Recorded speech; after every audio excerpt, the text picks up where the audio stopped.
Boa tarde, pessoal. Pra variar, eu tô aqui mexendo no cabelo.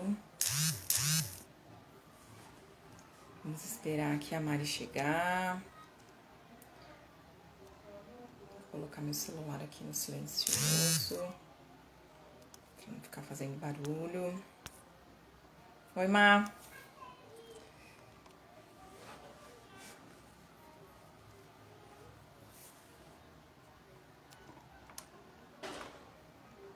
Oi, Fê. Hoje a gente vai falar um pouquinho sobre as contribuições da neurociência, né? É algo que eu não conheço muito, não domino muito. E eu acho que a Mari vai ter bastante coisa legal para contribuir aí pra gente, para nos auxiliar nessa compreensão. A Mari chegou. Mari, eu vou só dar uns recadinhos aqui, já te chamo. Vai respirando. Bom, pessoal, a Mari vai se apresentar para vocês. Lembrando que as lives ficam sempre gravadas lá no IGTV, né? Então, às vezes a galera não assiste aqui, mas acompanha depois por lá. E eu também sempre deixo lá no YouTube, eu jogo lá pro YouTube também. Então, compartilha aí com os amigos, avisa o pessoal. Quem perde ao vivo, não tem problema, é só assistir depois. A Mari vai se apresentar para vocês, mas eu vou falar um pouquinho dela. Eu conheci a Mari no ano de 2015, que foi quando eu cheguei no Sei Tomé, que é a escola que eu trabalho atualmente, né? E a Mari trabalhava com berçário 1 na época. E aí no ano de 2016 nós pegamos a nossa primeira turma juntas. Depois trabalhamos novamente em 2017. Em 2018 a gente não formou parceria porque foi o ano que eu ganhei bebê. E aí eu falei pra ela, olha, fica à vontade, escolhe outra parceira, segue seu caminho porque esse ano eu vou estar off. E foi isso, mas foi uma parceria muito gostosa, assim, uma pessoa que eu sempre falo pra ela que é minha parceira de coração. Graças a Deus, desde que eu tô na prefeitura, sempre dei muita sorte com as minhas parcerias, sempre tive parceiras muito bacanas, pessoas que eu me dei muito bem. E a Mari, a gente teve uma afinidade bem forte, a gente conseguia levar a nossa turma de uma maneira muito gostosa. Tiveram muitos desafios aí no caminho, em especial no ano de 2017. Quem nos conhece sabe o fatídico ano de 2017, mas a gente conseguiu contornar. E a Mari é uma mulher que eu admiro muito, ela sabe disso, por todas as conquistas, por todas as superações, e é isso, um mulherão. Eu vou chamar ela pra gente começar a conversar, pra gente não perder muito tempo e ela não ficar mais nervosa do que ela já está.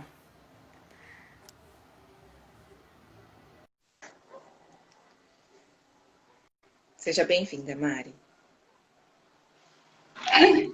Oiê, tudo bem? Bem, Tudo só dá uma bem. olhadinha aqui na Eu câmera. fiquei emocionada com a sua descrição da minha pessoa. Ah, mas você sabe que é verdade, eu sempre falo isso pra você. Ah, E aí, como você tá? eu tô nervosa, eu sou um pouco tímida, né? Você sabe que eu tenho vergonha. Na nossa Ó, só parceria tem era a Mari sempre me você. enxergando aqui por enquanto, tá tudo certo. Na nossa parceria era sempre você que transmitia aí os problemas e os percalços, né? Mas eu gostei muito da nossa parceria, foi muito gostoso. Eu aprendi muito com você e a gente se divertia, né? A gente trabalhava junto se divertindo. Verdade, verdade. Não era só o trabalho, né? Mas eu também Não. aprendi muito com você, Mari, você sabe disso. Eu cheguei muito crua, né? Então, a minha primeira experiência como professora foi um ano antes, né? Eu nunca tinha trabalhado em escola, nem como auxiliar, nem como nada, nunca tinha pisado numa escola como profissional, né? Então, o ano de 2014 foi minha primeira turma, né? Que foi lá no Jardim Ande, lá com o Mini 2, totalmente sem saber o que fazer. Aí cheguei no Centro Med 2015, peguei o aniversário 2 com a professora Regina, que já fez live aqui também. E aí chegou você. Então eu era praticamente um bebê, assim. Você já tinha bastante experiência, que apesar da carinha de nova, a Mari já trabalha há muito tempo, tem bastante experiência. E me ajudou muito também. Aprendi muita coisa com você, principalmente sobre essa parte que é engraçado, né? Hoje a gente está fazendo a live, e aí eu fiquei lembrando algumas coisas do quanto algumas coisas que eu penso hoje, o gatilho que deu foi você. E até uma das atividades que a gente estava conversando nos bastidores, que você falou, né, da boquinha, né, do ouvidinho. Eu lembrei que você falou disso para mim lá em 2016, na nossa primeira turminha lá do Mini 1. Eu lembrei que você falou. Tinha mais uma coisa que você me ensinou e que eu estava lembrando esses dias e eu faço com o Pedro às vezes, que é do tira a florzinha, assopra a velhinha. Isso eu aprendi no magistério.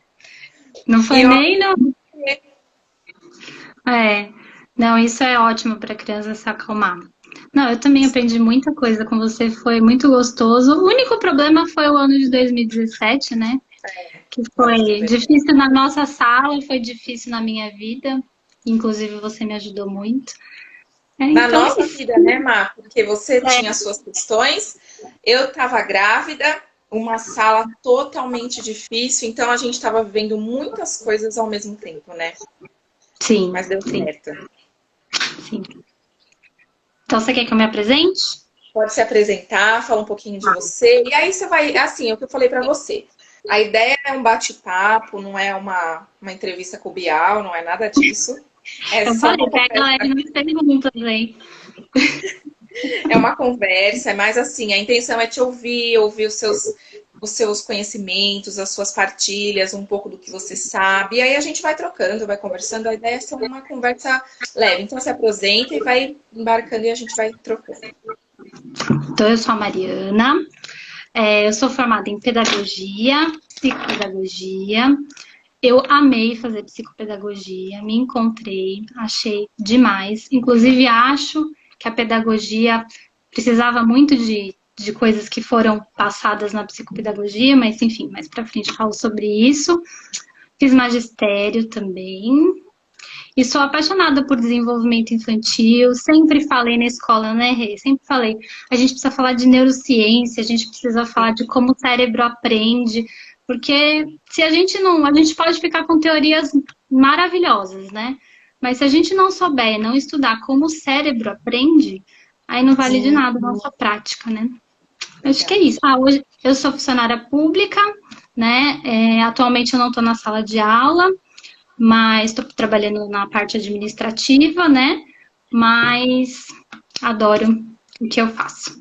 E é isso. Então, isso que você falou na sua apresentação, né, Má, sobre essa importância do olhar para a neurociência. E aí eu estava fazendo algumas leituras aqui, até uma que você me indicou, alguns cursos que eu fiz, e eu estava vendo assim o quanto a neurociência pode contribuir para o professor compreender melhor o processo de desenvolvimento e assim conseguir oportunizar coisas mais adequadas, digamos assim, né, para a faixa etária, para o momento do desenvolvimento. Então, eu acho que é muito importante isso, assim, a gente conseguir ter esse olhar, porque eu acho que esse olhar para as questões do desenvolvimento, né, da parte da neurociência, que fala muito do cognitivo, do desenvolvimento cerebral, da plasticidade cerebral. Às vezes as pessoas falam, ai, mas eu sou professora, não tenho que saber essa parte, mas é muito importante, né? Porque você percebendo, você descobrindo como o cérebro se desenvolve, essa questão da maturação, tem maturação, não tem maturação para isso ou para aquilo, você consegue nortear muito melhor o seu trabalho, né? Sim, sim. E aí, assim, desde a pedagogia, eu sempre me interessei, né? Então, eu fiz o meu TCC baseado no desenvolvimento infantil. Eu lembro que na época eu fiquei perdida, porque eu falava assim, gente, onde que eu vou achar referência bibliográfica para falar sobre esse assunto? Porque era só o pedagogês, né, que a gente fala, né? E não tinha tanto essa base mais científica, né? A gente até tinha psicologia da educação, que era uma coisa bacana, importante, tudo. Inclusive, estudei na PUC, né? Isso é uma crítica que eu faço às faculdades de pedagogia em geral. Eu me formei em 2012, já faz bastante tempo, né? Mas eu acredito que elas ainda não tenham colocado tanto no currículo essa questão da neurociência. E tem bastante resistência, né? Dos professores acharem que é muito difícil. E realmente é muito difícil, né? Mas a gente não precisa saber tudo, né? Eu tô vim aqui falar, mas é assim, é muita coisa, né? São coisas que a gente nem sabe que o cérebro é capaz ainda de fazer, nem os neurocientistas sabem. Mas assim, o básico, né? a gente saber mais ou menos o que está passando na cabeça da criança é importantíssimo. Sim, exatamente. E agora com o Pedro aqui em casa, muitas, como eu disse para você, né? Muitas das coisas que a gente conversava lá na escola, as coisas que você me falava, começaram a fazer mais sentido agora. Porque eu Sim, falo assim, que o ser professor é uma coisa e o ser mãe é outra. E eu sempre falo isso para as pessoas, né? Às vezes as pessoas pensam, ah, mas você já é professora, para você é fácil ter um filho. Não é, é totalmente diferente. O ser professor e o ser mãe. E quando a gente está lá na escola, no dia a dia com as crianças, você tem um outro olhar. E aí eu passei a pensar muito sobre isso, sabe, Mari? O quanto muitas vezes, por falta de entendimento, por falta de compreensão, quantas vezes eu conduzi situações de uma maneira inadequada ou não, por não compreender justamente isso que você está falando, as capacidades cerebrais, a maturação da faixa etária, o quanto muitas vezes eu não conseguia conduzir da forma certa. E o quanto o ser mãe me fez enxergar um pouco mais para isso. Então, esse comentário que eu fiz, né, para a Mari, quem está chegando agora e não escutou, que a gente, às vezes, a nossa sala ela era um pouquinho agitada, assim, né, como todas as salas de criança, né, de 3 anos, 2, 3 anos. Mas, sim. às vezes, tinham aqueles momentos um pouco mais acelerados, e aí a gente fazia esse exercício que a Mari sugeria, que é o de respira, né, cheira a florzinha, assopra a velhinha. É uma forma lúdica de você falar para a criança respirar. E quando a gente está nervoso, nós adultos, a gente está tendo uma crise de ansiedade, por exemplo, o que, que as pessoas falam? Respira, Respira. respira. A É, respiração oxigena o cérebro, então tem muita coisa envolvida. Eu acho que é por isso a importância de, é lógico, os professores não precisam ter especialização, né, saber tudo sobre neurociência, mas eu acho que algumas coisas são importantes para que a gente consiga conduzir o trabalho de uma forma mais acertada. Porque é isso, essa brincadeira simples de cheira a florzinha só para velhinha é uma forma de oxigenar o cérebro, dar uma acalmada, dar uma desacelerada. Mas eu só fui compreender mesmo isso agora com meu filho. Quando você falava, eu não tinha essa dimensão tão ampla. Para mim era só uma forma de tranquilizar a sala. Eu não enxergava esse por trás, né? Essa coisa de respirar, de oxigenar o cérebro. Então eu acho que é isso. Essas pequenas contribuições que parecem simples, mas que podem contribuir muito no processo de desenvolvimento das crianças, né? sim, na vida a gente faz isso também, né? Às vezes a gente repete comportamentos e a gente nem sabe por que a gente está fazendo aquilo. E na educação também é isso. Então é super importante a gente ter a clareza de que a educação infantil, né, entrando lá na educação infantil, a educação infantil ela é importantíssima para a criança, falando de cérebro, né?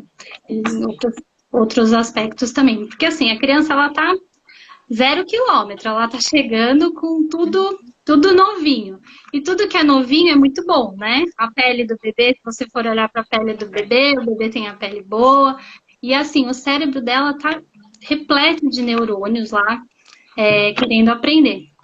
Então, assim, quando ela é exposta a alguma situação, né, que ela vai vivenciar qualquer situação, mexer com uma meleca, por exemplo, no berçário 1, que a gente fazia muito isso, né? Ela está experienciando e criando conexões com esses neurônios, e são caminhos que ela vai fazer e formar para o resto da vida dela. Por volta dos 3 anos de idade, ela tem o que eles chamam de uma poda neural. Então, um monte de neurônio que não formou esses caminhos, né? Essas sinapses não formou caminho, eles acabam morrendo, eles vão se dissolvendo. Então, assim, quanto mais caminhos a gente cria nesse momento, mais importante é, e aí isso vai estar pro resto da vida da criança. Sim. É muito... E aí, pode falar, Mar.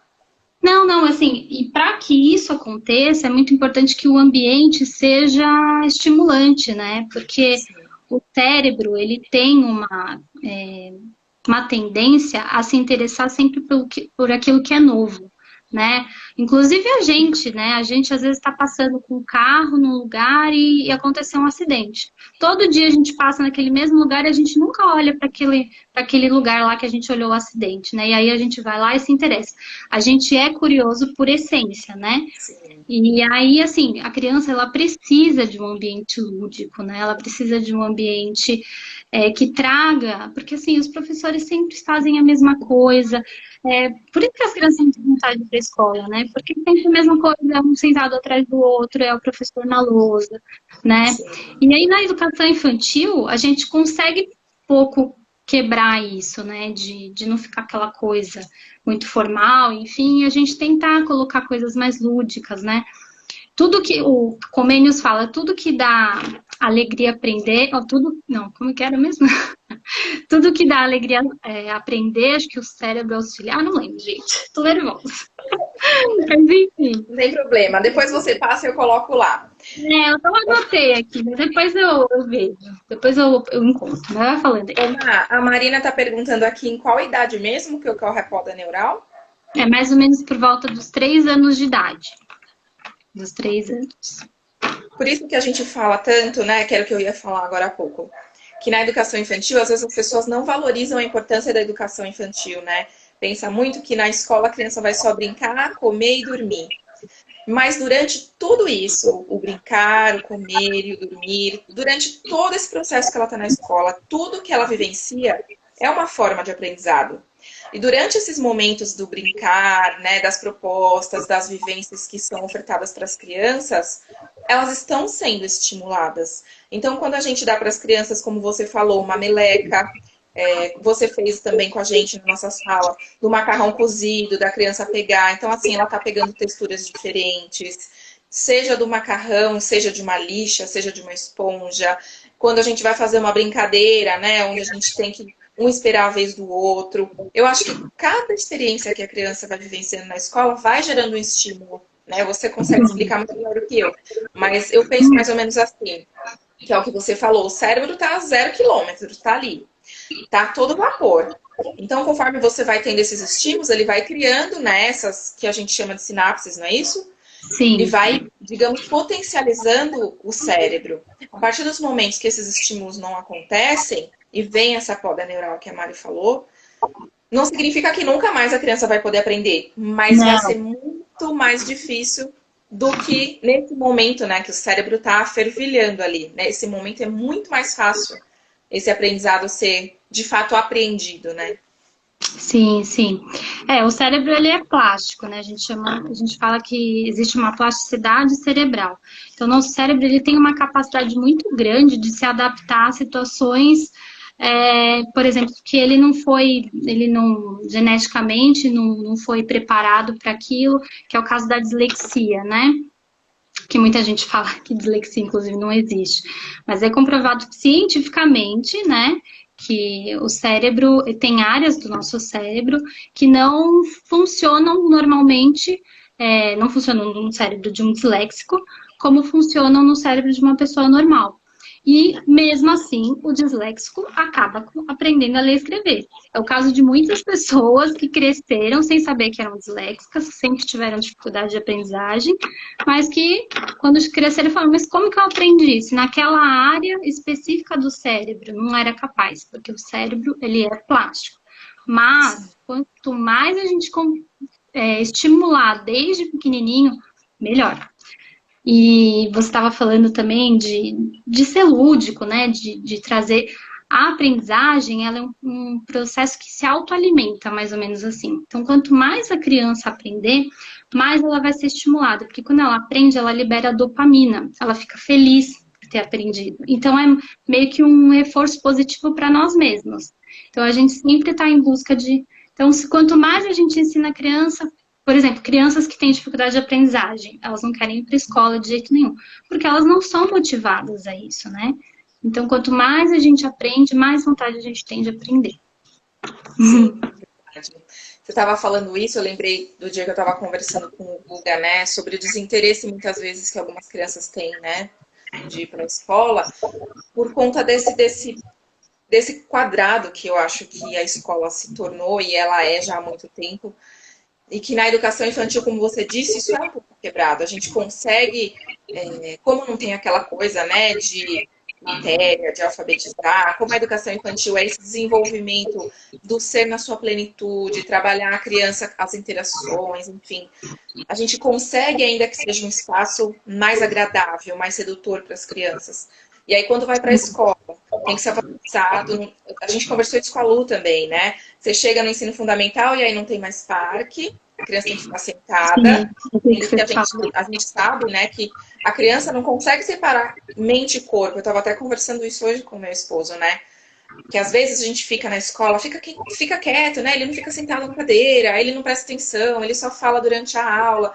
Mas é por isso, porque a criança ela tem essa ganância de aprender, de experimentar, e ela não consegue ficar parada há muito tempo, assim, né? Então, ela Sim, precisa de estímulos sedutores, digamos assim. Que eu acho que é um sim, pouco do que você falou agora, né? Quanto mais ela consegue se perceber capaz, mais ela quer fazer.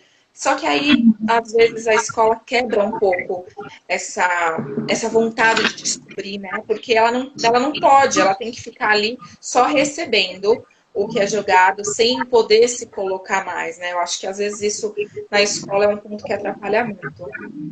sim, sim, verdade. E aí, Ah, tem mais e deixa eu te fazer perguntas? uma pergunta. Eu estava pensando aqui a hora que a gente estava conversando. Eu não sei se você manja disso, né? Mas eu estava outro dia vendo um vídeo sobre autismo. E aí eu Hum, pensei, né, o quanto muitas vezes na escola a gente fica, ai, poxa, mas ele grita, ou enfim, né, falando aí dando rótulos. Só que sim, aí, nesse vídeo, eu percebi o quê? Que era até um próprio autista falando sobre o autismo.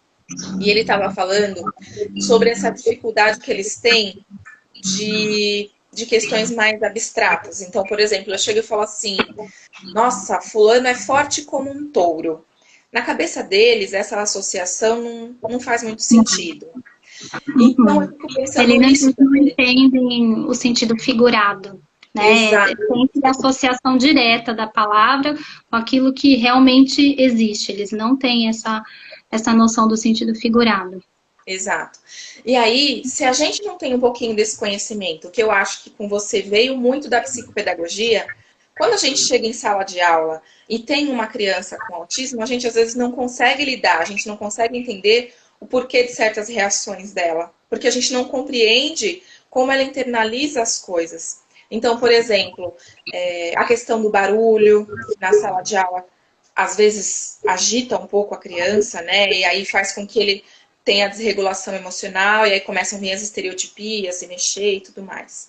E aí a Sim, criança grita, alguns ficam mais agressivos. Eu acho que aí é um pouco dessa importância. Eu não sei se eu estou fugindo muito do tema, mas é uma coisa que eu pensei aqui agora, porque eu acho que que é o que você falou, né? Que na faculdade muitas vezes não é muito abordado essa questão do cérebro. E eu acho que é tão importante a gente conhecer para conseguir lidar, porque a gente, é óbvio, né, gente? A gente nunca vai saber tudo sobre todas as coisas. Mas eu sim, acho que algumas informações chaves, assim, precisam fazer parte do nosso processo de formação, do nosso processo de aprendizado, para que a gente consiga lidar com as crianças em sala. Porque são coisas simples, que faz parte, como você disse, do cérebro mesmo, né? É uma capacidade de apreensão ou não, enfim, de como lidar ou não com alguma situação. Mas que se a gente desconhece isso, a gente às vezes não tem o tato para lidar com a criança. Então, eu acho sim. importantíssimo isso que você falou, assim, a importância de ter nas faculdades, nas formações, esse tipo de olhar. É importante a gente ter sempre a humildade de saber que a gente não sabe tudo, né? Então, a gente sempre ir atrás, sempre pesquisar. E eu acho que o mais importante não é você saber exatamente muita coisa sobre autismo, ou sobre dislexia, ou sobre TDAH. O mais importante é você sempre estar atentos a comportamentos que não são esperados para aquela criança naquela faixa etária. É lógico que tem criança que fala antes que a outra, né? Ou então que anda antes que a outra. Tem criança que com 9 meses está andando, tem criança que com 1 ano e meio ainda não está conseguindo andar. Então, lógico, cada criança, né, tem o seu tempo, mas a gente precisa estar sempre atento a essas questões assim que a gente fala, opa, aí tem alguma coisa de diferente, né? Um E sinalzinho de não alerta, rotular, né? e não rotular e falar, ah, não, eu acho que essa criança é autista e porque assim, a criança, o que que a família vai fazer com aquele nome, né, também? Ah, é autista. O que que ela vai fazer com isso? Não importa se ela é autista, assim, lógico, importa, porque a partir do momento que você sabe, você vai dar um tratamento correto. E isso que Sim. importa, é o tratamento, né? Mas assim, é muito importante que os professores tenham uma parceria com todos os outros profissionais que fizerem o tratamento dessa criança, né, que acompanharem essa criança, seja um fonoaudiólogo, seja um psicólogo, seja um psicopedagogo.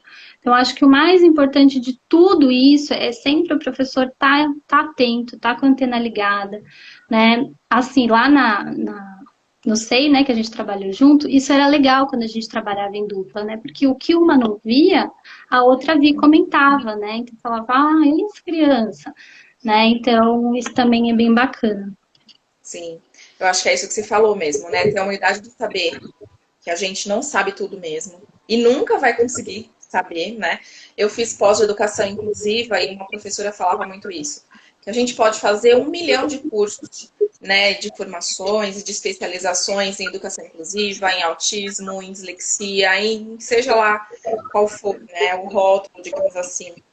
E a gente nunca vai saber tudo sobre tudo. Você consegue Sim, ter pequenas, né, noções e aí você vai adaptando aquele conhecimento para as particularidades de cada criança. Mas eu acho que essa é a chave, assim, sabe, Mari? Da gente conseguir olhar para as crianças com esse olhar mais atento. Isso que você falou, eu estava vendo uma pessoa, acho que é Renata Aguilar o nome dela, ela é do CIESP. E ela também estava falando sobre essa parte de neurociência, e ela falou exatamente isso que você falou. Às vezes, a gente se pega muito nessa coisa, né? É óbvio, né? Não tô falando que a gente não tem que respeitar o tempo da criança. Eu super aceito e gosto dessa ideia. Pretendo pôr o Pedro numa escola montessoriana no ano de 2022, justamente por essa filosofia de esperar o tempo de cada um e tal. Então, para mim, muita coisa de respeitar a individualidade, de respeitar a particularidade, o tempo de cada um é essencial. Mas, às vezes, a gente se pega nisso como verdade absoluta. Ah, mas cada um tem o seu tempo. Que é isso que você falou. É óbvio, cada um tem seu tempo. Eu conheço crianças que com 10 meses já estão andando, e não é uma só. E eu conheço crianças que foram andar com 1 ano e 3, 1 ano e 4, que é o caso do Pedro. Então é muito relativo. As crianças não são iguais e elas não fazem tudo na mesma época. Mas é sim muito importante a gente ter esse olhar atento que você falou, né? De, olha, a gente sabe que cada um tem seu tempo, mas vamos ficar alerta, né? Acende uma anteninha quando você começa a perceber que está destoando um pouco, né, do que normalmente acontece. Essa coisa do normal eu não gosto muito, né? Até eu falo muito do Guga, porque o normal é uma coisa muito relativa, assim, né? O que é normalidade, mas eu não vou entrar nesse tema. Mas dentro, digamos, do que é esperado para cada faixa etária, é importante a gente ter aquela luzinha acesa e ficar observando. Porque às vezes pode ser só uma questão de desenvolvimento, mas pode ter alguma coisa também ali, né? É importante olhar para isso. sim, sim, com certeza.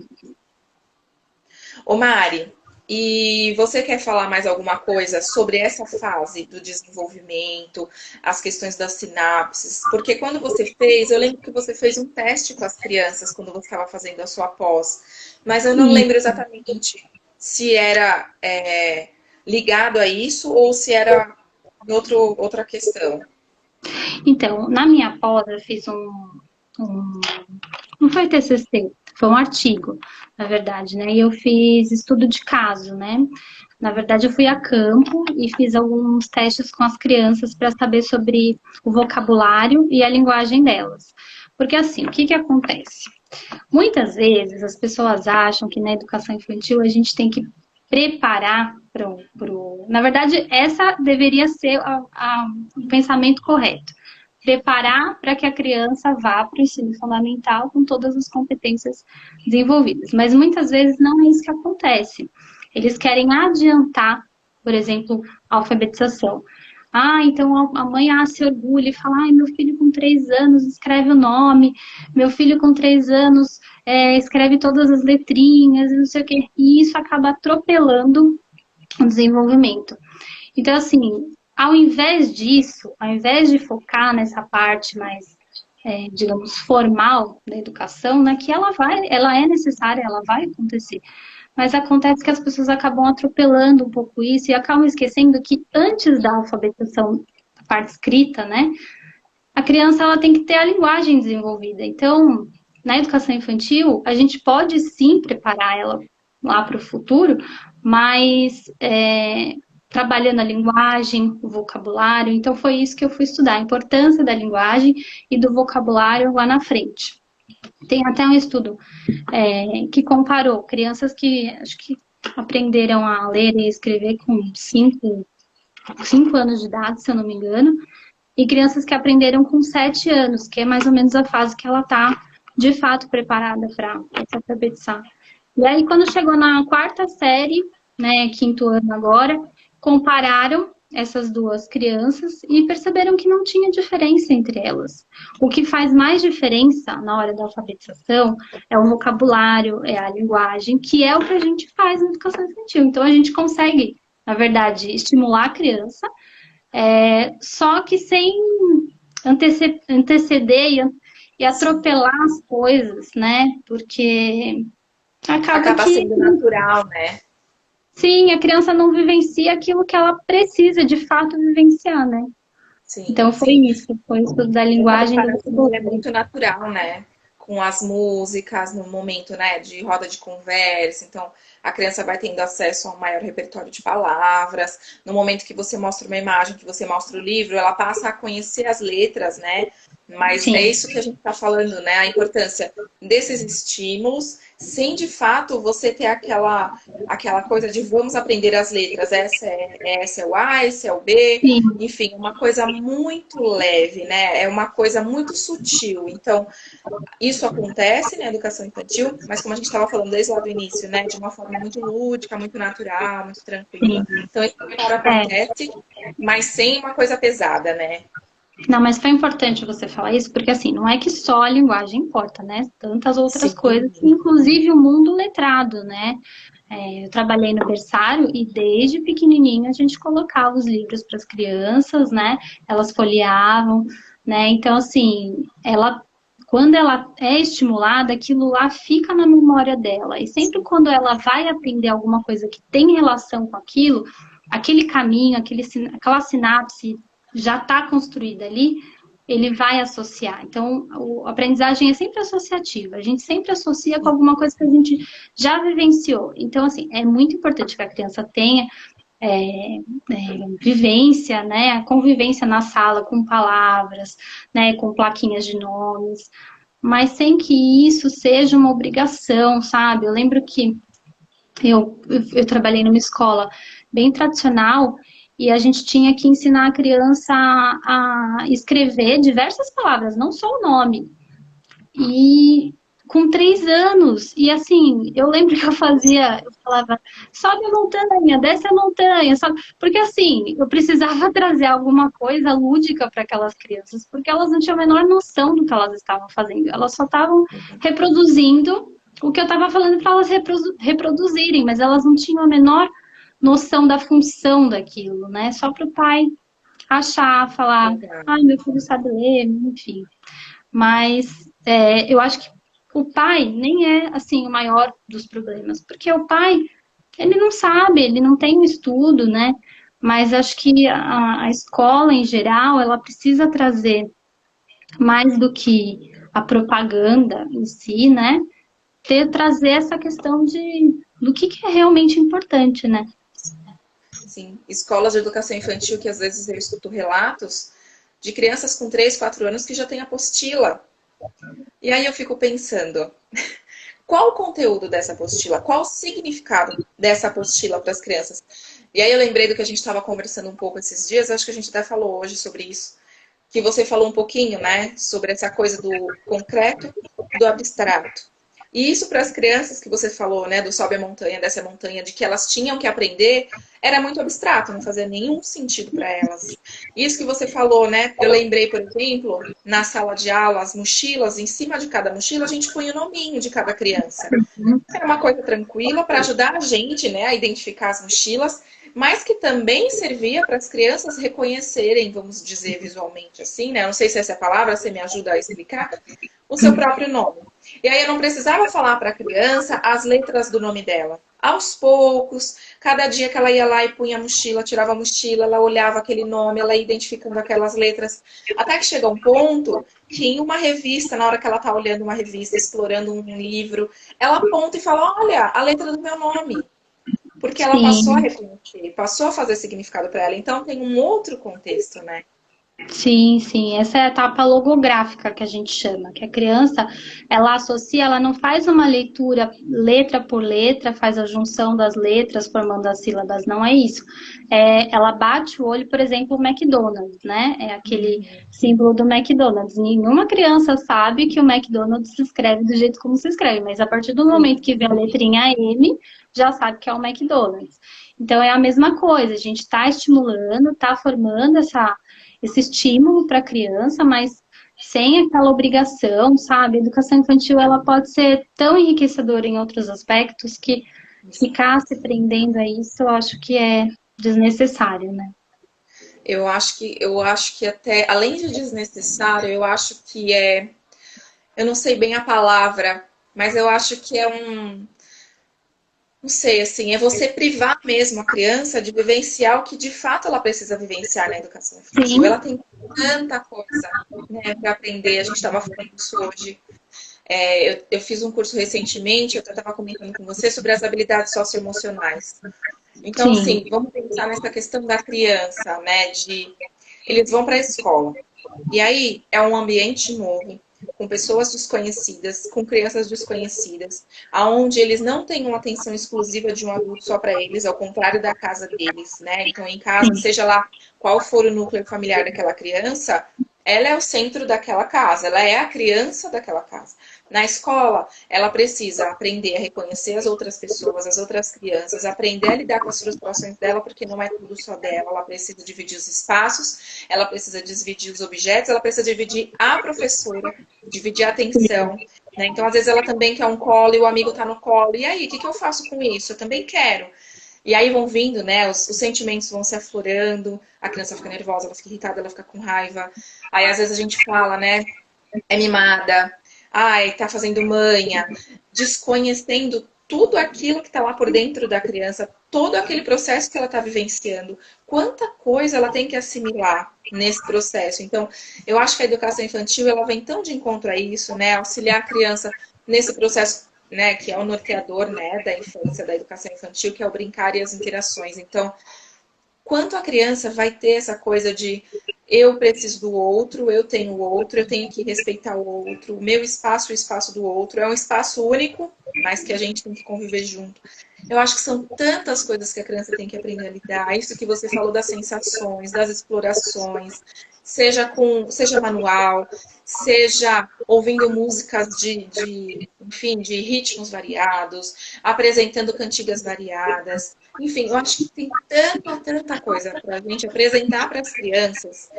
E essa coisa do letramento, ela, como você disse, vai ter o horário certo, o momento certo dela aprender a ler e a escrever. Eu acho que a educação infantil não tem mesmo que se focar nisso. As coisas têm que ser muito leves, muito tranquilas, né? Eu penso muito nisso. sim, sim, sim, com certeza. É, acho que é isso, acho que você resumiu bem. Gente, eu tô falando bastante, mas foi um combinado nosso.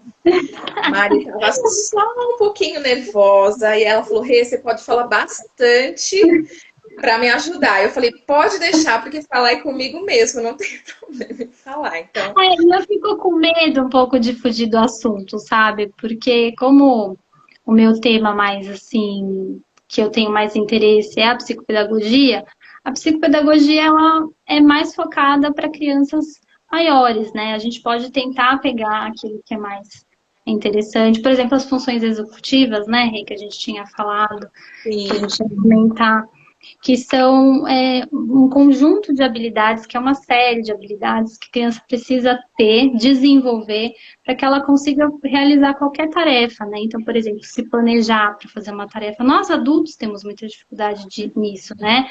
De se planejar, de ter uma atenção sustentada, que é uma atenção que a gente mantém ali, independente dos estímulos externos que a gente está recebendo, a regulação daquilo, se a gente vai permanecer fazendo daquela mesma forma que a gente havia planejado da primeira vez. Enfim, e aí eu até comentei que eu ia mostrar para vocês, né?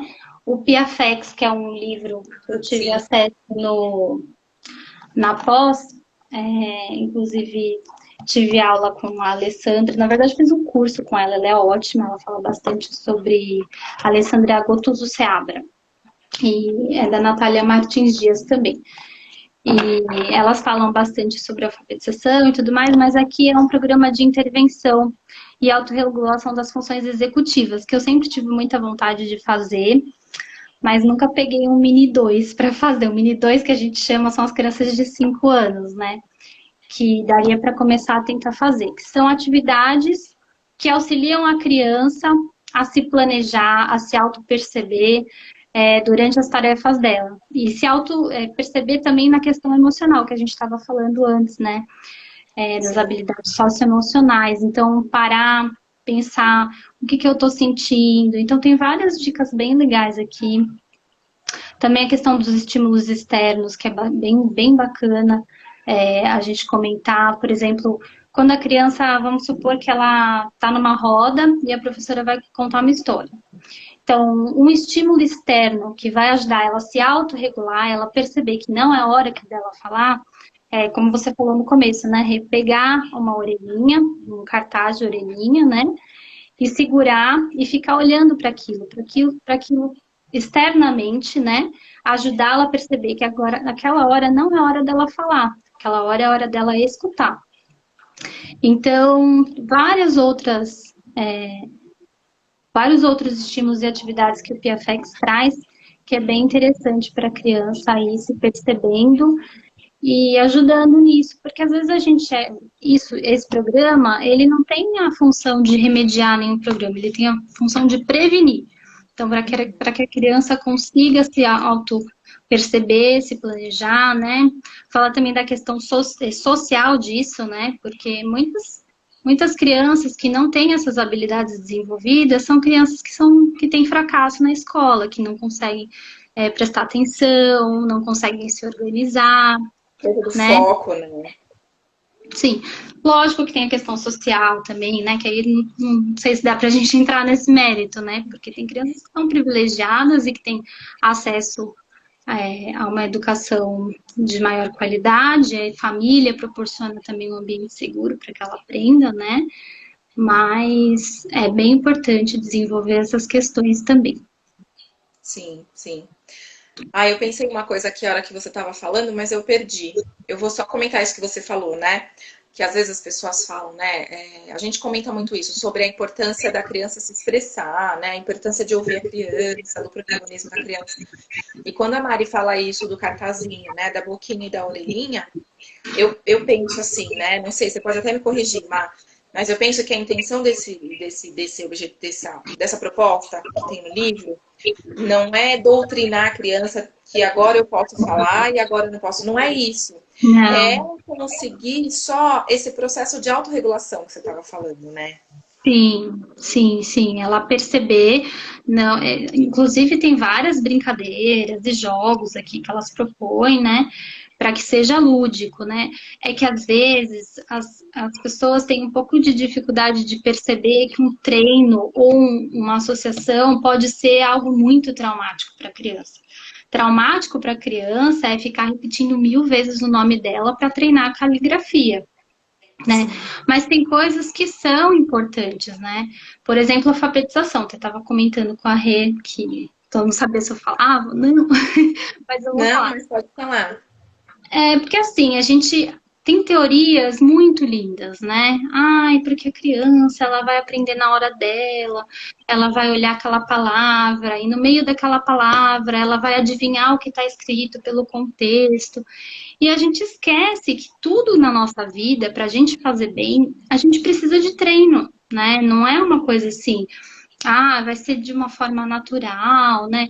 Lógico que o método que a gente usa por exemplo, para alfabetizar, ele pode ser multissensorial, né? Como a Montessori propõe. A gente pode usar vários estímulos sensoriais para que a criança aprenda com muito mais, né? Que faça mais significado para ela. Mas também a gente tem que entender que a alfabetização, ela precisa, assim, de uma rotina, ela precisa, né, seguir regras, né? Então, por exemplo, eu falei para a Rena da questão da linguagem. Quando a criança, ela está na educação infantil e ela canta, por exemplo, a música do sapo não lava o pé, não lava porque não quer, e vai trocando a sapa na lava pá. Ela vai trocando, ela vai aprender ali a habilidade de manipular os sons das palavras, que é importantíssimo depois, quando ela for se alfabetizar, né? Para ela saber a correspondência de grafema e fonema, né? Então, por exemplo, o B com A. Na verdade, no ensino tradicional, né, é B com A. No método fônico, é B com A. Então, a criança ela vai associando, na verdade, os sons das letras com a letra em si, né? Então, é muito importante na educação infantil a gente trabalhar a linguagem também para isso, para que quando ela se alfabetize, né, ela saiba exatamente a correspondência para fonema. Mas eu lembro porque eu falei isso, acho que eu fui viajando no assunto. Não, porque acho que uma coisa, um assunto vai puxando o outro. Eu lembrei o que eu ia falar. Que você falou que estava com medo de falar para não fugir muito do tema, né? Que o nosso foco era educação infantil. Mas eu penso, estou sendo muito sincera, sabe, Mari? Eu penso que não tem muito isso de fugir do tema, porque a educação infantil, eu penso que ela é o primeiro degrau, mas a criança vai passar pelo fundamental, pela adolescência, né? E é importante os pais conhecerem esses depois, né? Essas coisas que vão acontecer depois, para conseguir se, né, equilibrar um pouquinho no agora. Então, olha, agora está acontecendo isso, mas vai acontecer tal coisa, ou quando eu faço isso, vai interferir positivo ou negativamente. Então, fica tranquilo. Eu acho que isso de sair do tema, não sai do tema. Eu acho que é importante porque você vai tendo outros olhares, né, para o que vem depois. Eu até estava conversando com a minha terapeuta, ela já veio aqui na Todo Assunto também, e a gente falou sobre sentimentos na infância. E aí a gente conversou para ela vir um dia falar sobre adolescência. Ela falou, eu só não sei se tem muito a ver, né? Porque o seu índice é mais para educação infantil. Eu falei, tem tudo a ver, porque a criança de hoje vai ser o adolescente de amanhã. E muita coisa que a gente faz hoje na infância, ela vai ter muito, eu não diria nem muito, eu diria que praticamente tudo que a gente faz hoje na infância, ela pode ter um impacto lá na adolescência, que se talvez a gente olhasse para a adolescência hoje, a gente, poxa, né? Então eu acho que se eu fizer de tal forma, é aquilo, não tem uma receita, não tem, olha, se você fizer assim, o seu filho vai fazer assim, se você conduzir de tal forma, ele vai ser de tal forma, não tem. Sim, não Mas tem receita de bolo, né? Todo mundo fala, é um clichê, mas é verdade, é não um existe clichê, receita mas de é verdade. Mas eu acho importante a gente ir tendo esses olhares, porque aí você, com o seu filho, com a sua criança, com o seu aluno, tendo essas referências, né, da adolescência, da alfabetização, do ensino fundamental, olhando para sua criança, você, opa, eu acho que com ele, como pensando que lá na frente vai ser mais ou menos assim, e ele é mais ou menos assim, eu vou conduzir desta ou desta forma. Então, eu acho que é muito importante esse olhar para uma forma como um todo, né? A criança ela não é uma coisa só, né? Então, e nem vai ser criança para sempre, né? Então, eu acho sim, muito sim. importante isso, Mara. Então, não foge do tema. Até depois, se você se sentir à vontade, quiser voltar para falar um pouco melhor sobre essas outras questões, a gente marca. Porque eu acho muito importante, né? A gente às vezes fica muito focado no hoje. Ah, eu tenho uma criança, e a gente pesquisa como lidar com crianças de 3 anos. E aí você fica só naquilo, mas a gente esquece de olhar em volta, né? As outras coisas que estão por trás disso tudo. Então, acho que é isso, assim. Se você quiser comentar sobre outras coisas que não sejam ligadas à educação infantil, mas que você acha importante falar, pode falar, fica à vontade.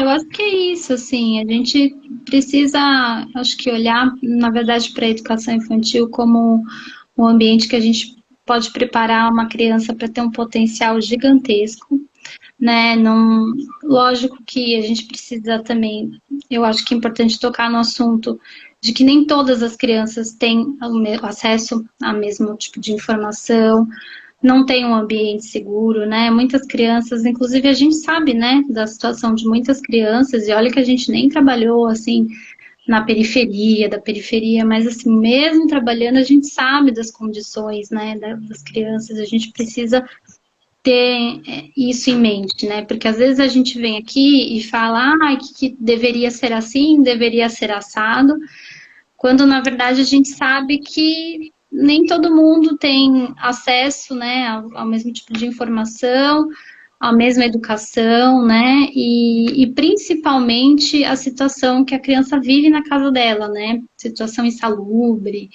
né?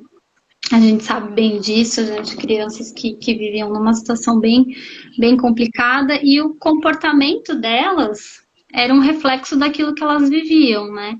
Exato. Então, acho que assim, a gente fala o que seria ideal, mas a gente também tem que lidar com a realidade que a gente, né, tem e tentar fazer o máximo possível. Mas eu ainda acredito numa educação pública de qualidade. Acho que é difícil, né? É muito difícil. É, mas também eu acho que com todo mundo se engajando e procurando estudar, saber mais, a gente já tem um bom começo aí, um bom caminho pela frente. Exato. Você falou duas coisas bem legais, né? Isso que você falou agora sobre a educação pública, sobre a escola pública, né? Eu não sei se a Simone está aqui ainda, que era a nossa parceira, mas ela entrou aqui no começo, não sei se ela ainda está, mas hoje a gente estava conversando sobre isso, né? Sim, Que o quanto a escola pública muitas vezes é vista de uma forma muito negativa, né? A escola pública é ruim, a escola pública não tem qualidade, a escola. E eu estava falando isso com ela hoje, né? Que aqui na Todo Assunto eu fui trazendo várias pessoas, já trouxe pessoas de escola particular, já trouxe, enfim, terapeutas, mas muitos professores vieram até agora são de escola pública, com muitos relatos de prática muito legais. Então, eu estava falando isso com ela hoje. O quanto esse canal também possibilita as pessoas enxergarem que a escola de qualidade também, né, pode ser pública, que a escola pública também tem bons profissionais, também tem gente engajada, também tem boas propostas. Então, eu acho que é isso. Eu tenho conversado com as meninas da escola, coloquei no grupo lá do SEI, e falei, já convidei algumas pessoas, algumas aceitaram, outras não, outras estão com vergonha, mas eu falei, gente, eu acho importante a gente dar visibilidade para quem de fato está nesse papel, né, de professor, seja da escola privada ou pública, mas eu acho que é muito bacana quando vem as pessoas da escola pública para quebrar um pouco esse rótulo de que não tem qualidade, né? Então, eu acho muito importante a gente mostrar o trabalho que acontece na escola pública. Então, a Mari, uma professora de escola pública que tem psicopedagogia, que estuda, que a Marina, que é uma professora de escola pública, que fez o Cesto dos Tesouros, que a gente viu essa semana, né? Trouxe a proposta do Cesto dos Tesouros para os bebês dela. Então, o quanto a escola pública ela tem trabalhos muito legais, eu acho isso muito importante. E para encerrar só a minha fala e deixar você aí dar suas considerações finais e se despedir, isso que você falou sobre a realidade de cada criança, né? Então, eu volto a falar nisso de não tem receita de bolo, que é o que você falou, é muito clichê, mas é verdade. Então, a gente sempre procura dar pistas norteadas, sugestões de algumas coisas que consideramos adequadas ou inadequadas, mas sem querer falar para a família, faça assim, porque a gente precisa respeitar, né, essa realidade das crianças. Como você falou, às vezes a gente fala, é muito importante ler para a criança, é importante ter uma rotina de leitura, criar um momento de leitura. O Pedro está batendo aqui na porta, vou deixar ele entrar. eu até Já tá perguntei para você hoje, né? Vem falar tchau, vem. Mas tem que tirar a chupeta, tá? Vem cá. Mas Fala, Pedro, Mari. Não, dedo no nariz não. Você tá ao vivo aqui, rede filho. nacional, Pedrinho, não dá para ir no salão agora, não. Agora não. Fala assim, oi, pessoal. Oi, Mari. Tudo bem, Manda um beijinho. Pedrinho? Ó. Manda um beijinho. Fala, tudo bem? Vai lá com o papai. O momento tá acabando, tá bom? Então é isso, Mari, né? Às vezes a gente fala tanto sobre algumas coisas, como eu estava dando o exemplo da leitura. Vem aqui no colo. Mas tem famílias que não têm recursos para comprar livros para os filhos. Então, eu acho que é importante a gente sempre, né, dar as dicas. Mas, por exemplo, não tem um recurso para comprar o livro, conta uma história. Tenta contar uma história da sua infância, né? Eu acho que a gente pode adaptar. Essa é a nossa ideia. E dando possibilidades para as famílias, mas sempre considerando a realidade delas. E é isso, queria te agradecer por você estar aqui. Acho que passou um pouquinho, né, o nervoso, deu para dar uma relaxada. Mais ou menos. Não tô com vergonha. Mas é isso, Mari. Eu queria agradecer. Eu sei que para você não foi fácil, eu sei que você estava toda tímida, mas você abraçou a ideia, falou: vou ajudar minha amiga, não vou abandoná-la. Agora meu filho de 4 patas está batendo na porta também. Tá vendo? É hora dos filhos baterem na porta, eles já estão sabendo que tá dando horário já. Mas obrigada, Mari, tá bom? Quero encerrar minha fala te agradecendo. Imagina, lógico que eu quis vir aqui muito para te ajudar. Eu acho que a sua iniciativa é maravilhosa. Eu já pensei algumas vezes em fazer também um canal, mas às vezes dá uma certa preguicinha, né? Mas É, eu quis, né, lógico, te ajudar, né? Porque, e para falar nesse assunto, né? Que é tão importante e que muitas vezes as pessoas acabam deixando de lado, achando que não é os professores não devem fazer parte disso. Eu acho que devem sim. Lógico, como eu falei desde o começo, não vão ser especialistas, né, no assunto, mas se aprofundar um pouquinho é sempre bacana. é Tá bom? verdade. Obrigada. Mari, mais uma vez, Desculpa qualquer obrigada. coisa, desculpa minha timidez, mas foi o que eu consegui, amiga. Foi ótimo, Mari. Eu acho que não Então, podia ser melhor. Foi ótimo. então tá Obrigada, viu, mais uma vez. nada. Obrigada para quem ficou com a gente aqui. Depois, Mari, me manda a Obrigada, fotinha do pessoal. livro para eu colocar lá no Instagram, Tá. esse livro que você Eu vou citou. te mandar esse e vou te mandar uns outros também. E se Aí tiver, você... eu ia falar isso, se tiver mais alguma sugestão de leitura, alguma coisa, você manda e eu coloco lá. Tá bom? Tá bom, tá bom. Obrigada, pessoal. Bom domingo, bom resto de domingo e um Sim. beijinho. Tchau, fiquem com Beijo, Deus. tchau. Um beijo, Beijo. obrigada.